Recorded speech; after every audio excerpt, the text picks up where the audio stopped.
नमस्कार, आप देख रहे हैं गुप्त न्यूज। आज हम लोगों ने पॉडकास्ट की शुरुआत की है जिसमें कि हमारे मीडिया पार्टनर हैं आईपीएम न्यूज, टाइटल एक्सप्रेस, गुप्त न्यूज और प्रिंट मीडिया से है फ्राइडे समाचार और टाइटल एक्सप्रेस। और आज हमारे साथ में जो शख्स हैं वो कवि भी हैं और उनका नाम है संगम गुप्ता और इन्होंने टाइटल अपना लगा रखा है संगम। तो संगम जी, पहले अपने बारे में बताइए। सबसे पहले तो आप सभी को नमस्कार। मेरा नाम संगम गुप्ता है। मैं गोला गोकर्णनाथ, जो कि छोटी काशी भगवान भोलेनाथ की धरा है, डिस्ट्रिक्ट लखीमपुर खीरी से आया हूँ। और कवि मित्र सुधांशु त्रिवेदी जी के आमंत्रण पर मैं आज यहाँ पर आपके समक्ष उपस्थित हूँ। नहीं, सुनते हैं कि कवि जो बनते हैं ज्यादातर धोखा खा के ही बनते हैं, तो आपके साथ भी ऐसा कुछ हुआ है क्या? हालांकि ऐसा कुछ नहीं है। जैसा कि आपने प्रश्न किया कि कवि धोखा खा के ही बनते हैं, तो मेरी खुद की 4 पंक्तियां हैं, तो मैं 4 पंक्तियां आपको सुनाता हूं। पहली पंक्ति मेरे लिए है और अगली 3 पंक्तियां मेरे सभी कवि भाइयों के लिए हैं।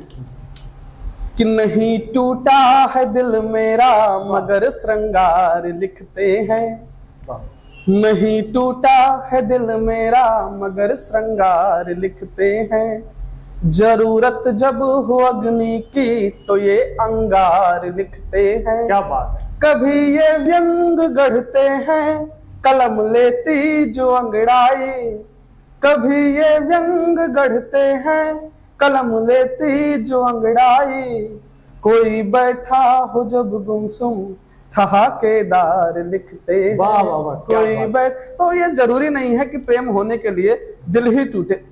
अच्छा, ये लिखने का शौक जो है ये बचपन से है या बाद में जाके आया? एक आमतौर पर एक साधारण बच्चे की तरह हम लोग भी एक साधारण जीवन ही जिया करते थे। और ये बात कक्षा 9वीं 10वीं की है। मेरे गुरु हैं आदरणीय विनय मिश्रा, जिनसे आजकल चूंकि शिक्षण कार्य करते हैं, पढ़ाने का कार्य करते हैं, तो पढ़ाने की जो तालीम थी, क्या पढ़ाना है, कैसे पढ़ाना है, क्या प्रस्तुतिकरण होना चाहिए, तो ये तो उन्होंने भरपूर तरीके से हमारे अंदर भरा। लेकिन साथ में किस तरीके से साहित्य का सृजन किया जाए, क्या प्रस्तुतिकरण का ढंग होना चाहिए, मंचों पर किस तरीके से आपको पहुंचना है, किस तरीके से कलम को धार दी जा सकती है, ये दोनों ही गुण उन्होंने प्रचुर मात्रा में हमको दी। अच्छा, तो वही हमारी प्रेरणा है। मतलब गुरु जी से ही? जी, गुरु जी से शुरू हुए। तो अभी जैसे बहुत सारे शायर हैं, पुराने भी हैं, नए भी हैं, उसमें से सबसे फेवरेट कौन है आपका? बात शायरों में अगर आपने कही है तो कुछ ऐसे नाम है जो उंगलियों पर गिने जा सकते हैं। आदरणीय वसीम बरेलवी जी हैं, मुनव्वराना जी हैं, राहत इंदौरी जी हैं, पाकिस्तान के वर्तमान में तहजीब हाफिज जी हैं, कई सारे ऐसे नाम हैं जो कि अग्रगण्य हैं इसमें। इन सब में से सबसे आपके नजर में सबसे नंबर 1 पे कौन है आपके लिए? देखिए, क्योंकि मेरी नजर में शायर हो, कवि हो, कोई छोटा बड़ा नहीं होता। सबका अपना अपना सृजन करने का ढंग होता है, तरीका होता है, और सबकी अपनी अपनी क्षमताएं हैं और सबकी क्षमताओं पर वो अपने आप को खड़े उतारने का प्रयास करते हैं। तो कोई छोटा बड़ा एक तरीके से हम नहीं कह सकते, किसी एक का नाम लेकर मैं दूसरे को छोटा नहीं कह सकता। अच्छा, जब जैसे आपके भी बहुत सारे फैंस हैं अभी, तो उनमें से किसी ने ऐसा सवाल किया है जिससे आपको कोई तकलीफ हुआ है? सवाल तो किया। एक बार की घटना है कि मेरे एक जानकार, मेरे एक प्रशंसक ने एक बार मुझसे कहा, सवाल किया कि भैया ये इतना बढ़िया कैसे लिख लेते हैं, तो क्या राज है, क्या तरीका, कैसे लिख लेते हैं? तो हमने कहा कि थोड़ा बहुत आप लोगों का आशीर्वाद, दुआएं, प्रेम है, क्यों ही लिख लिया करते हैं। तो उसने भी हमसे तुरंत कहा कि भैया हमने भी एक लिखी है। और इत्तेफाक ये हुआ कि जब उसने हमें अपनी रचना दिखाई तो वो रचना हमारी ही रचना थी। तो जरा सुना दीजिए दर्शकों को। वो रचना हमारी ये है, बहुत चर्चित हुई, कई लोगों ने उसको गुनगुनाया, दोहराया। वो रचना ये थी कि समय असमर्थ हो अपना तो किस्मत रूठ जाती है, बनी सुंदर खड़ी मूरत भी पल में टूट जाती है, क्यों रोते हो जमाने से कि मेरे रूठ गए अपने, क्यों रोते हो जमाने से कि मेरे रूठ गए अपने, अंधेरे में तो परछाई ही अपनी छूट जाती है। क्या बात। और ये रचना उसने मुझसे आकर कहा कि भैया ये हमने लिखी है। और वास्तविकता में ये रचना मेरी बहुत पहले कई लोगों ने सुन रखी थी, कई मंचों से मैंने इसको पढ़ रखा था। तो थोड़ा सा आश्चर्य होता है कि जब कई बार आपकी ही रचनाएं लेकर लोग आप तक पहुंचते हैं। आपको सबसे ज्यादा प्यार किससे है? शायरी से। शायरी से यदि इंसान में बात किया जाए तो सबसे पहले अगर सच कहा जाए तो माता पिता परिवार से बढ़कर और गुरुओं से बढ़कर इससे पहले कुछ नहीं आता, ये अग्रगण्य है। और बाकी इसके बाद जिंदगी में बहुत सारे लोग होते हैं, मित्र हैं, साथी हैं, बहुत सारे ऐसे लोग होते हैं जिनसे भी लगाव प्रेम है। तो कोई ऐसी घटना जो आप कभी उसे नहीं भूल सकते हैं? घटना एक बार हुई। मैं अंग्रेजी का मुख्यतः अध्यापक हूँ, शिक्षक हूँ, अपने यहाँ पढ़ाता हूँ अच्छे विद्यालय में एक।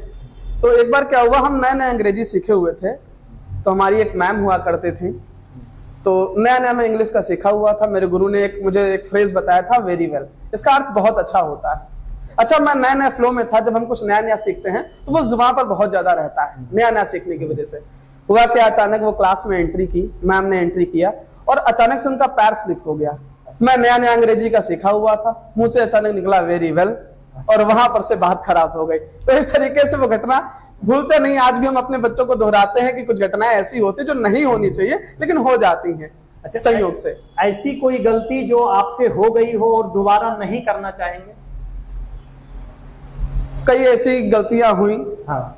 जैसे बचपन में पिताजी ने ही कई बार कहा कि ऐसा नहीं करना चाहिए, झूठ नहीं बोलना चाहिए, लेकिन उसका मुझे फिर कह सकते हैं कि पुरस्कार भी मिला। हालांकि गलती थी लेकिन उसका पुरस्कार मुझे मिला, क्योंकि फिर मैंने उस गलती को सुधारने का काम किया।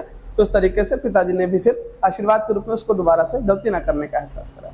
अगर कभी पॉलिटिक्स में ज्वाइन करना हो तो किस पार्टी में करेंगे या नहीं करेंगे?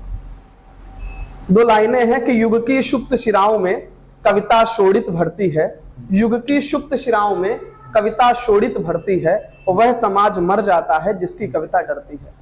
मैं अगर वर्तमान में बात करूं, वर्तमान के परिदृश्य की बात करूं, तो आज तो जो हिंदी का मंच है, चाहे उर्दू का मंच हो, यह सत्ता का मंच हो गया है। और मैं जानता हूं, मुझे पता है कि कविता और कवि कभी भी सत्ता के समर्थक नहीं हो सकते, क्योंकि अगर जिस दिन से ये सत्ता का समर्थन करने लगे, उसी दिन से कवि धर्म समाप्त हो जाएगा, हमारी रचना धर्मिता वहीं पर शून्य हो जाएगी। मतलब आपका सीधा इशारा है कि पॉलिटिक्स के तरफ नहीं? जी नहीं, राजनीति में मेरा कैसी भी रुचि नहीं है, तो भविष्य में कभी भी ऐसे आसार नहीं बनेंगे, ये मैं पूर्ण रूप से आपको आश्वस्त करता हूँ। अच्छा, आप मोहब्बत के बारे में क्या कहना चाहेंगे? मोहब्बत कुछ चीजें ऐसी होती जैसे उनकी परिभाषा नहीं दी जा सकती। जैसे मैं आपको कहूं कि अगर कोई मुझसे माँ पर पूछे तो माँ की परिभाषा नहीं दे सकते। हम लिखने को अपनी ताकत लगा के बहुत कुछ लिखते हैं, माँ है, पिता है, बहन है, भाई है, दोस्त है, इन पर हम बहुत कुछ लिखने का प्रयास करते हैं, लेकिन लिख नहीं सकते। मेरी 2-4 लाइनें हैं माँ पर कि रंग बिरंगी इस दुनिया में मुझको ना आयाम मिला, तेरे पैरों की रज पाकर मुझको तीर्थ धाम मिला, खरीदे लाख के बिस्तर मगर वो चैन ना पाया, खरीदे लाख के बिस्तर मगर वो चैन ना पाया, जो तेरी गोद में मैया मुझको था आराम मिला, जो तेरी गोद में मैया मुझको था आराम मिला। अगर बात मोहब्बत की है तो ये भी है कि एक तरफा निभाना पड़ा प्यार को। क्यों आखिर लिखना पड़ जाता है, क्यों लिखते हैं हम लोग कभी कभार कि एक तरफा निभाना पड़ा प्यार को, मंच से गुनगुनाना पड़ा प्यार को, प्यार की बांसुरी जब न तुमने सुनी, प्रेम की मेरी धुन जब न तुमने सुनी, गीत गजलों में आना पड़ा प्यार को, गीत गजलों में आना पड़ा प्यार को। तो यूं भी कभी गुजर आती, यूं भी कभी उतर आती है कविताएं, यही मोहब्बत। जैसे आप कहें कि हमें किसी से प्यार नहीं हुआ है, ऐसा कभी घटना हुआ है कि किसी लड़की को आपसे प्यार हो गया हो और आपको डायरेक्ट बोल दिया हो? हालांकि झूठ ना बोलना पड़े तो इसलिए मैं सच ही बोलूंगा कि बहुत बार हुआ और होती भी रहती घटनाएं आए दिन ऐसी, क्योंकि थोड़ी सी चीजें हैं खुली हुई, तो जो लोग जानते हैं, प्रशंसक हैं, कई बार सामने से ऐसे प्रस्ताव आ जाते हैं कि जो कहते ना अनअपेक्षित होते हैं, अपेक्षित नहीं होते हैं। अच्छा, लेकिन फिर भी आ जाते हैं। अभी के नौजवान सब देखते हैं प्यार मोहब्बत में धोखा खा जाते हैं, कोई एक दूसरे को धोखा देते हैं, तो इसके बारे में आपकी क्या राय है? देखिए, पहली बात तो लोग कहते हैं कि प्यार मोहब्बत में धोखा खा जाते हैं, तो धोखा प्यार में कोई किसी को नहीं देता, धोखा कभी भी कोई किसी को नहीं देता है। वर्तमान में वास्तविकता सिर्फ इतनी है कि हम जो अपेक्षाएं दूसरों से रख रहे हैं, हमारी अपेक्षाओं पर जब वो व्यक्ति खरा नहीं उतरता है, तब हमें लगता है कि ये धोखा मिला है। और प्रेम धोखे का विषय नहीं है। अगर आपने प्रेम वास्तविक किया है तो धोखा उसमें हो ही नहीं सकता। कृष्ण और राधा ने प्रेम किया, कभी भी कृष्ण ने तो ये नहीं कहा कि राधा ने मुझे धोखा दिया, या राधा ने कभी नहीं कहा कि कृष्ण ने धोखा दिया, क्योंकि प्रेम विश्वास का नाम है। प्रेम मिलने ना मिलने का विषय नहीं है, प्रेम जारी रखने का विषय है, प्रेम करते रहने का विषय है। तो धोखा जैसा शब्द इसमें अप्रासंगिक है, होना ही नहीं चाहिए। सबसे प्यारा दोस्त आपका कौन है? हालांकि आज मुझे सुधांशु त्रिवेदी यहाँ पर लेके आए हैं। आज के लिए ये सुधांशु जी नहीं, मेरे कुछ एक ऐसे दोस्त हैं जो सबसे करीब हैं मेरे दिल के। भाई हितेश हैं, सुधांशु बैठे हैं, अंकित मेरा बहुत अच्छा दोस्त है, और कपिल गुप्ता। नहीं, हमने कुछ एक दोस्त हैं। पूछा एक दोस्त जो जैसे मैंने आपको भी शायर के रूप में कहा था कि किसी एक व्यक्ति को मैं सर्वश्रेष्ठ नहीं कह सकता, ठीक यही मेरी परिभाषा दोस्त को लेकर भी है कि मैं किसी एक को बेहतर नहीं कह सकता। तो आप ज्यादातर प्यार मोहब्बत पे लिखते हैं या किस रस के कवि हैं? सर, उम्र श्रृंगार की है तो श्रृंगार पर ही ज्यादा लिखते हैं। तो श्रृंगार पे एक सुना दीजिए थोड़ा सा। चलिए, मैं अपने नाम की परिभाषा को मैं परिचित कराता हूँ। आपने मेरा नाम संगम बताया, तो पहले मैं उसकी परिभाषा बता देता हूँ, फिर जैसा आप कहेंगे मैं वैसे वैसे सुना दूंगा। क्या होता है संगम काट, सुने साहब। कि करे मंदिर अलग मस्जिद नहीं, वो नाम संगम है। वाह वाह। खुदा या राम को बांटे नहीं, वो धाम संगम है। क्या बात। जहां ने बांट ली दुनिया धर्म के नाम पर, लेकिन जहां ने बांट दी दुनिया धर्म के नाम पर, लेकिन भगत रस खान मोहन के वो हिंदुस्तान संगम है। ये संगम की परिभाषा है। और आपने कहा मोहब्बत की कुछ बात कर दे, तो मैं दो आपको मुक्तक सुनाता हूँ। एक मुक्तक जब किसी से दिल लग जाए तो प्यार में एक दूसरे से क्या कहा जाता है, और दूसरा मुक्तक तब का जब किसी से दिल टूट जाए तब क्या कहते हैं एक दूसरे। तो पहले संयोग का एक मुक्तक पढ़ता हूँ, सुनिएगा क्या एक दूसरे से कहते हैं। कि सताते हो मुझे कितना बताना ये असंभव है। वाह वाह। कि जब कहते हो तुम मुझसे मुझे पाना असंभव है।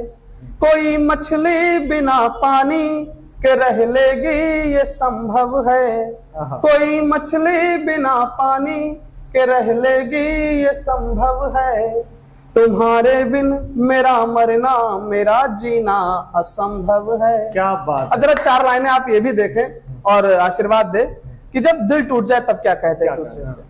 कि तेरे झूठे से वादों का मैं तो एतबार कर बैठा। वाह वाह। नहीं माना ये दिल मेरा तुझे इजहार कर बैठा। नहीं मन की गवाही थी मुझे इनकार करना था।